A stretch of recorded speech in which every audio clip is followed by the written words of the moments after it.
Hey friends, and welcome to the How Do You IT show, where we talk to people just like you and me and find out how you do IT in your personal and professional life. I'm your host, Chad Barron with ITCubed, and today we have a very, very special episode for you for two reasons. One, it's our first episode, and two, we have my friend and Army veteran Thaddeus Shaffer with SKW Associates here with us to talk 90s military technology. We'll also talk about how he uses technology in his personal life and his business. Thaddeus, thanks for being on the show, brother. Appreciate the opportunity. It's great to be here. So the audience and I can get to know you just a little bit better and understand who Thaddeus Shaffer really is. Share something with us that's near and dear to your heart or that speaks to who you are as a person. Well, near and dear to my heart, it sounds cliche, but you know, the old saying, God, country, and family for me. Right now we're going through a lot of turmoil, but you know, we'll get through it and we'll come out better on the other side. Absolutely. You mentioned country, and it's my understanding that you're an Army veteran. Of course, yeah. So, what branch of service? Obviously Army, but you know what years? I went in 1994. I raised my hand, enlisted as a infantry soldier, and through the needs of the Army and everything else went through OCS, and came out on the other side very much so through the needs of the Army and artillery, and spent a couple of years in the artillery as an officer, served in Korea, and came back here. And pretty much I got in late. I was not one of these, you know, go in when you're 17 or 18. And so, you know, the body gives up. And I got banged up pretty good. And it just, the PT test was getting to be a bitch. And so it just got to a point where, you know, it was time for me to get out. What kind of jobs, like what was your duties in the service? Well, in the infantry, you know, you're an infantryman. Sure. But it got a lot more interesting after I became an officer because you do pick up those additional duties. You do everything from, you know, supply to, I was always the XO. Somehow or another, I always ended up being the XO. And so I was the battery commander's right hand. And very often you end up with supply. But you know, you got your safety officer, you got your motor officer, you got all these different additional duties above and beyond leading the platoon. And so, yeah, that's some of the stuff that we did. Natural born leader, it sounds like. Oh, I don't know about that. So tell me a little bit more about what, you know, what are some of the devices, like what are some of the things that you had to use, Sure. You know, technology-wise? Artillery was fascinating, and it's come so far. You know, we shot 155 rounds, which is 155 millimeter rounds, okay, which is huge. We could literally, with just tube artillery, reach out 13 kilometers. I mean, it's amazing the accuracy. In Korea, we were shooting MLRS, multi-launch rocket systems, which is not tubes, they're literally rockets. And they can reach out. I was looking at it online. Today, they've more than doubled, almost tripled the range of what they were. What's really cool, I'm going seriously into geekdom here, artillery geekdom, but for years and years and years, even when I was in, the North Koreans could outrange us. They could shoot further than we could, which means if we wanted to hit their artillery points, we had to run into fire. We knew if we're going to hit them, we knew that we were in their range. So we had to do raid missions. We'd run in and hit their targets and then get the hell out. Well, now we've come up with a couple of new rounds that we're shooting, and oh my gosh, now we can outrange them by a significant amount, which changes the battlefield dramatically. If we can outrange them, as an infantry commander, the world opens up. Because now, you know, we don't have to run raid missions to soften the target. Hell, we can sit back. And quite literally just shoot from anywhere. Right. So you mentioned the advanced weapon systems. Yeah. What's another duty? Like, what's another piece of technology that you would work on or that you would manage in the military? So when I was the XO of these units I served with, communications was essential. Without comms, you didn't know where to shoot. Sure. When to shoot, where to move the vehicles to.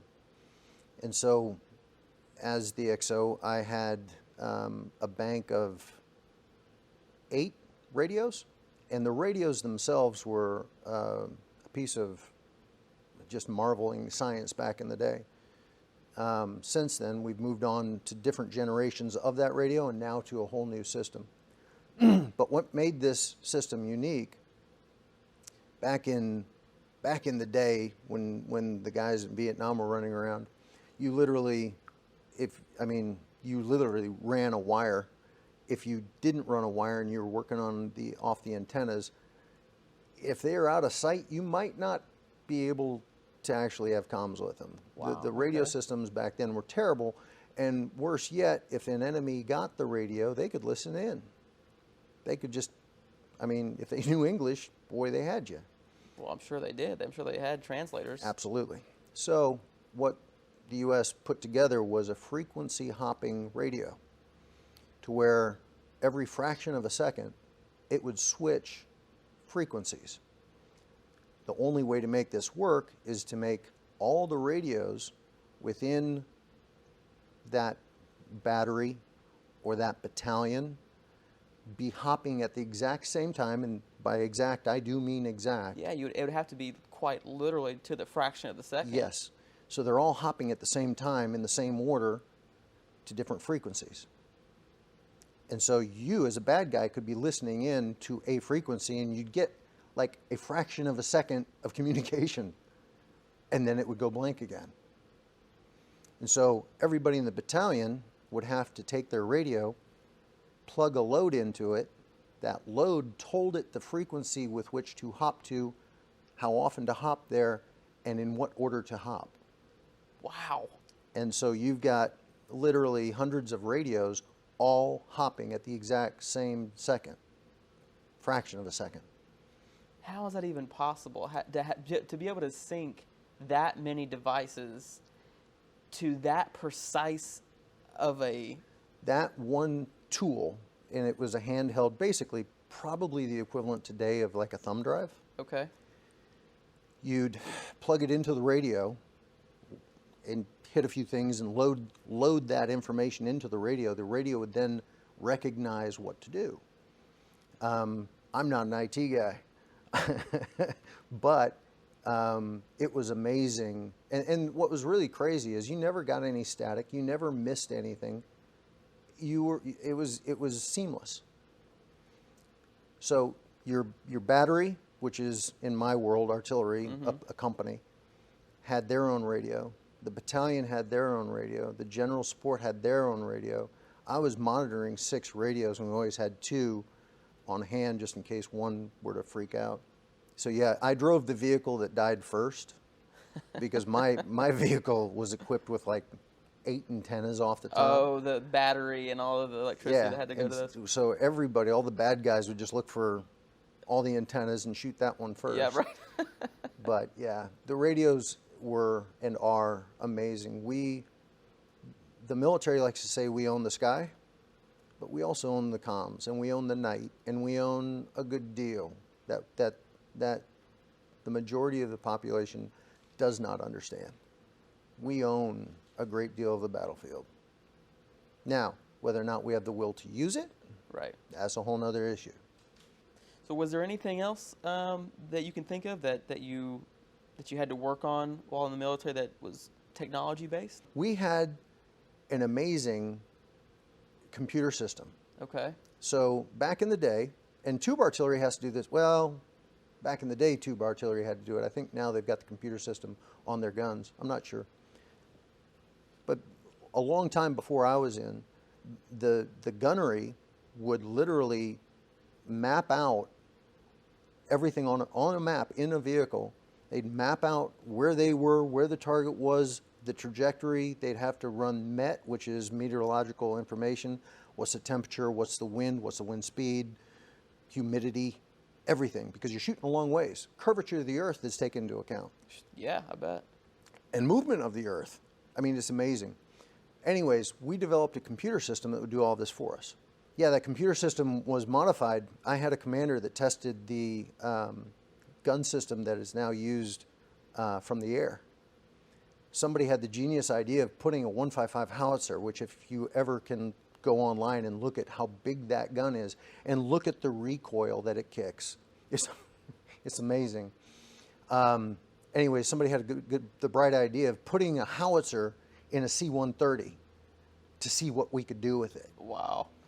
It was just amazing. This computer system on the ground has to take into everything that I said, the meteorological, just everything, where you are, where you want it to be, and everything in between. My commander was telling me that they had high-speed cameras on the ground on these targets. And for the fun of it, they made houses. And on the houses, they had a front door and 4 windows. Okay.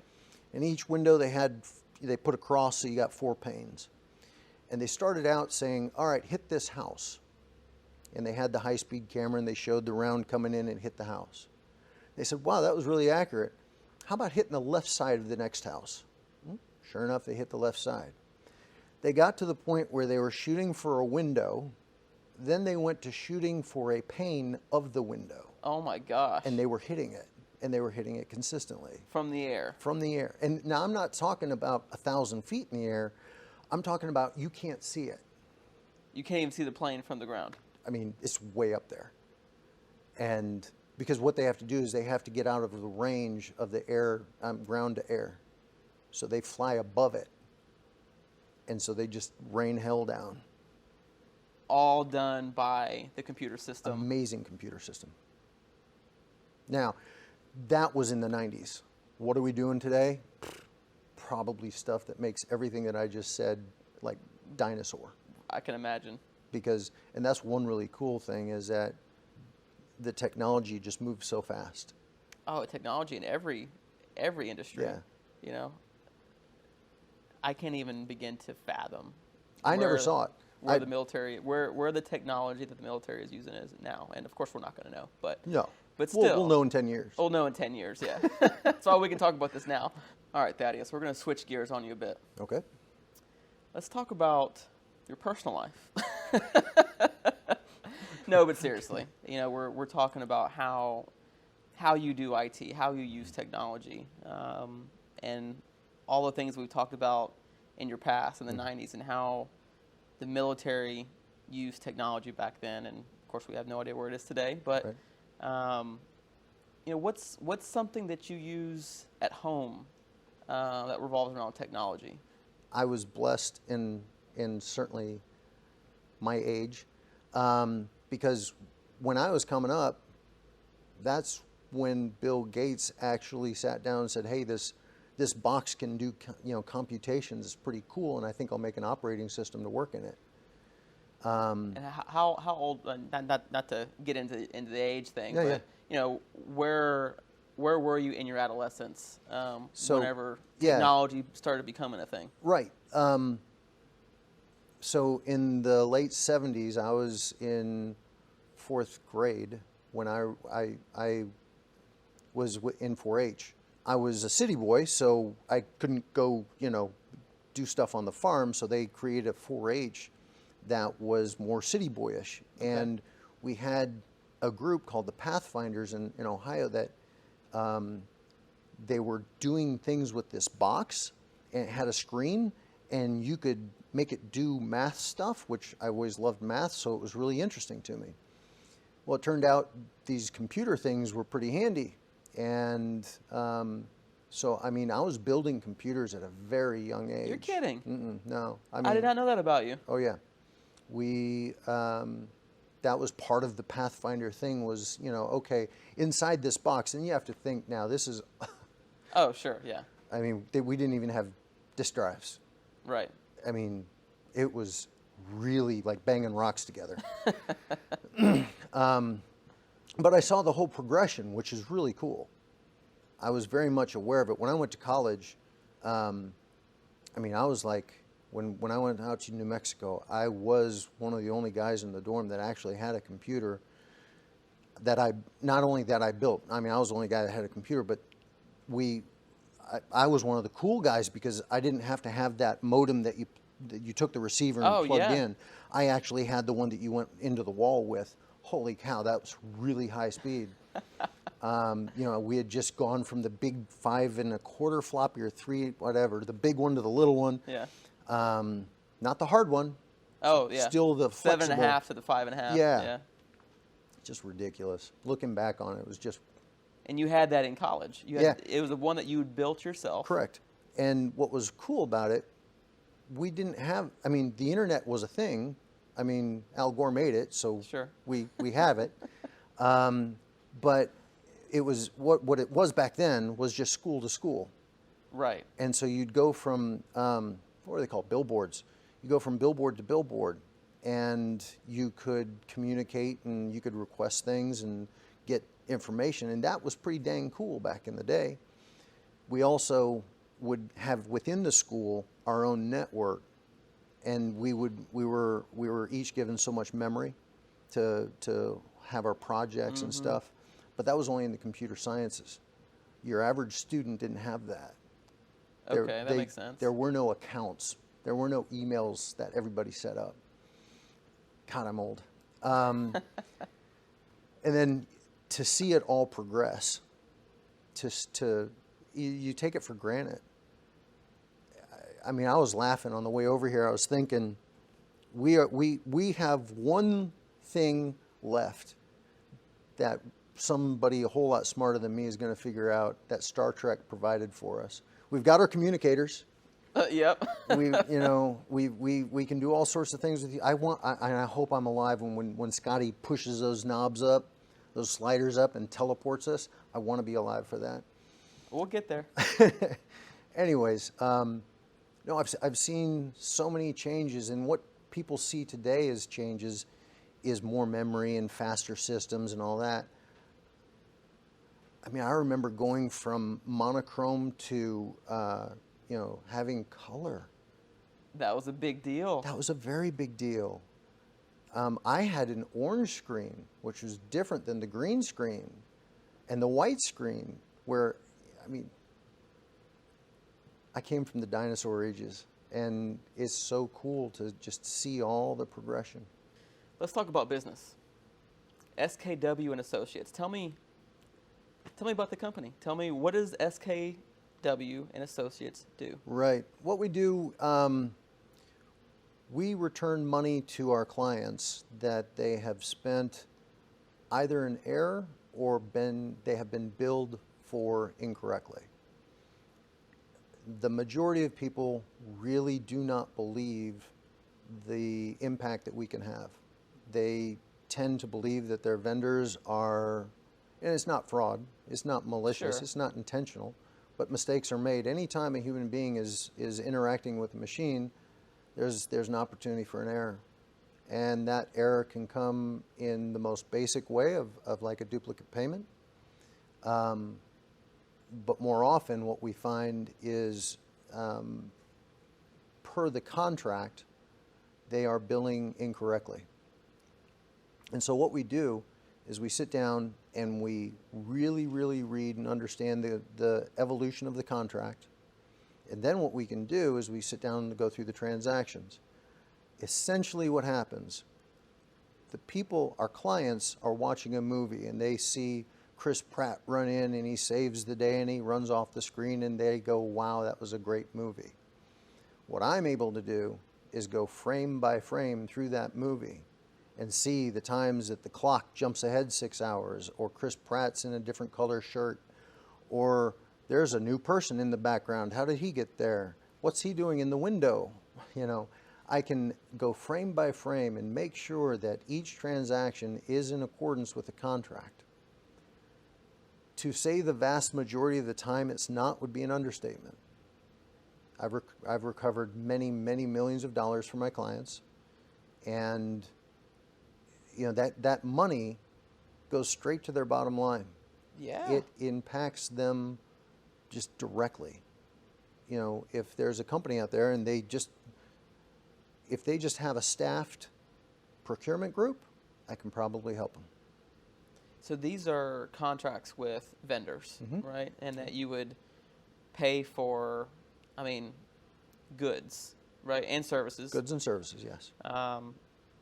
And so you're going through line by line of the contract, and then you go back and you do an audit of all of the payments to and the invoices from to reconcile. Exactly. And that's where you find these, quite frankly, hidden dollars, hidden money. Right, yeah, they're leaving money on the table that they're unaware of. And again, if you receive a bill from your vendor and you've been working with them for years and you don't think anything of it, yeah, pay it, go. Simple examples. It was a smaller vendor, not a lot of spend, but the vendor had brought an intern in and they built an invoice, a template for the invoice. And so the kid set it up and it looked real pretty and it looked real nice, and the vendor was pleased with it because it does what he thinks it needs to do. Well, the kid put the wrong tax amount in. And so for every transaction, the tax was wrong. They were overbilling us because the tax was wrong. That's the type of stuff. It just happens. You have a difficult job, and you obviously are professional at what you do. How long have you been doing this? 1999. Okay, so a long time. Yeah. Right. Is this correct? Would you say the most difficult part of your job is the relationship between you and the vendor and the client and the vendor? Absolutely. So what's cool about my job is that there's an art and a science. The science is the data.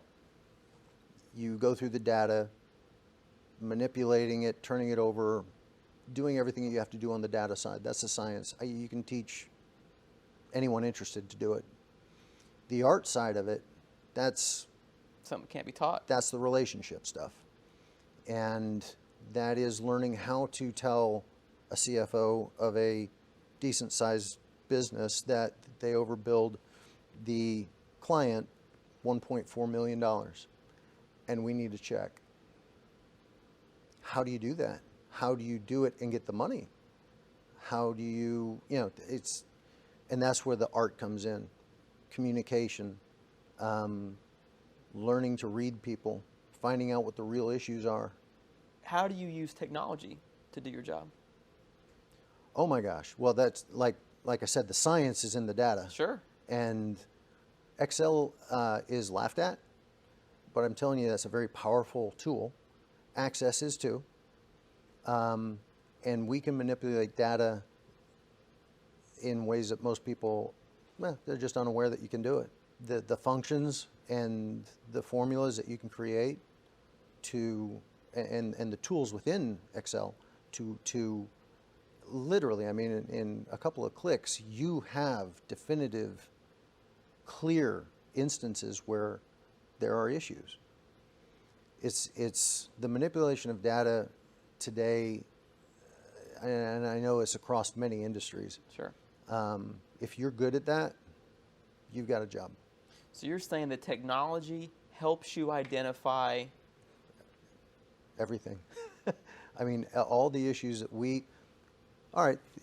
so all the issues that we identify, we have to demonstrate without a doubt to both our client and the vendor. And to do that, we take the data and we show the vendor, hey, we'll show them the invoices tied to that line item. And we'll say, look, it should have been X and you've got Y. Let's talk about why that is Y. Because it should be X. How are we going to fix this? Because again, at the end of the day, if I can improve the relationship with the vendor and the client, I win. So if I can go back to them and say, yeah, there was an error, but we've worked together and we have identified a fix. I worked with a significant oil company, and they were in love with this vendor. It was actually discussed that we wouldn't audit them because they were so in love with him. Well, it turned out that they had back office accounting group. The room might have been 15 by 15. And 15 by 15 square, 4 feet of banker boxes. They've never scanned a single invoice. Oh my gosh. They have everything. I mean, I was waiting for them to pull out, paper logs, They were in the 80s. They were 30 years behind the day. 40 years. Anyways, point of the story is the product was amazing. The product that they produced, the client loved. They had no idea that the back office would be as ate up as they were based on the product. They assumed the product's awesome. Certainly Sure. the back office is going to be awesome. Not so much. Tell me a success story. I was working for an IT company, a .com company, and the vendor had outsourced its accounting to overseas. Okay. The overseas company doing the accounting was not applying GAAP standards. They could not, and this sounds absurd, and anybody watching this video is going to be like, no, Thad, that's not true. It is. They were not able to account for specifically what invoices were paid. They would say, you've paid us $1 million, and $1 million adds up to about this much, these invoices. They didn't tie it directly. Wow. Everybody watching this video in accounting is going, that guy's crazy. It's true. So I had to work with we went back 4 years, and this was a lot of hard communication. We went back, actually 5 years, and just decided 5 years we're even. 5 years ago, the books were balanced. Everything's bueno 5 years ago, and move forward and basically reconcile everything. Wow. There was a $600,000 discrepancy. Yeah. And how was the vendor happy? They kept the client. Once they figured out what I was doing and they realized that they were in a bit of a pucker situation, they got a whole lot nicer, and they started singing a different song. It's human error. I mean, it's pretty bad big, human it's error. a big problem. Horror stories. I've heard a few, but I want to get into Worst case scenario. worst case scenario. Tell me a story about worst case scenario. This was a long time ago. It was scary, and in retrospect, it was very funny. Our client had given a company a couple $1 million to double their output. They had a facility, and they wanted twice as much of what they were producing to come out of that facility. The assumption was that they'd buy twice as much equipment to double their output. Well, the vendor, rather than buying new equipment and doubling their output, decided they just run around the clock and keep the money they gave them. So, after doing an exhaustive audit, it was very apparent. And then again, how do you use IT? Well, you go online and you check public records and see what new things this company and this individual has purchased. He had bought a fishing camp, a new boat. He had bought a sizable home in an area where it didn't cost a lot to get a pretty significant home. He had basically taken that money, put it in his pocket, and went and had a hell of a party. And then just told the shop to run around the clock. Wow. Doubling the output. It was, my recollection, it was a Thursday. We would do audits, Monday to Friday at the vendor site. It was a Thursday. And we were in a part of the country where most folks don't wear suits. Okay. And we were walking out of the hotel in a sport coat. Two very, very large men in overalls, and I'm not making that up, with shotguns were waiting in close proximity to our car, our rental car. And they were standing there, and they literally were like, and I don't do the accent well, so I won't even try, but are you boys the auditors? And man, I'm telling you, your perspective on the world changes when faced with two Neanderthals with shotguns. I'm not a small guy, and these guys eclipse the sun. And we were like, no, as a matter of fact, we're not the auditors. And literally got in the car. We're in another state, we're not in Texas, and drove that rental car cross country back to Houston. Immediately. I mean, like right now. You didn't look back? No. When you, in certain parts of the country, when you exceed a certain dollar amount, bad decisions follow. That I can see. Yeah. And that's one of the, in retrospect, it was very funny. Maybe. Maybe. Wow, that's a crazy story. That is quite literally probably worst case scenario. That's worst case, yeah. Again, looking back on it, it's very funny. Look, at the moment, we were, the three of us, there's three of us there. How do you respond? Nope, we're not the auditors. Nope, we're not the auditors. Back to Texas. Bye-bye. It was crazy. Well, Thaddeus, it has been an absolute pleasure talking with you today. It's been all mine. But unfortunately, I think our time is up. But I wanted to thank you for coming out. And I have to say that at least I have some ideas I can take home. I know the audience probably has some light bulb moments as well. Hopefully we've provided some interesting and cool stories, which I have no doubt has happened. I want to take a moment and thank our super awesome sponsors. If you haven't noticed, we're sitting inside the Harts Veteran Museum in Huntsville, Texas. You guys have got to come out and check them out. Roll their commercial. Harts Veterans Museum of Texas. Guardians of the Legacy.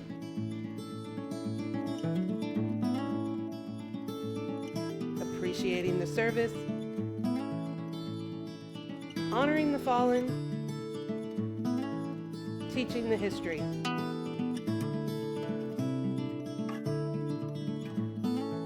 Buy your tickets now and see history come alive. I also want to thank Kyle Shutic, Director of the Project Zero Alliance. The Project Zero Alliance provides resources around mental health and well-being to the veteran and first responder communities. Roll their commercial.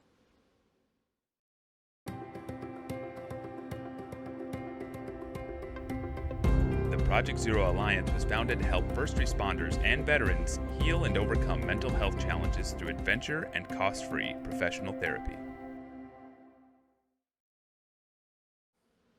Well, that's all the time we have for today. Hope you guys enjoyed the show, and we'll see you next time.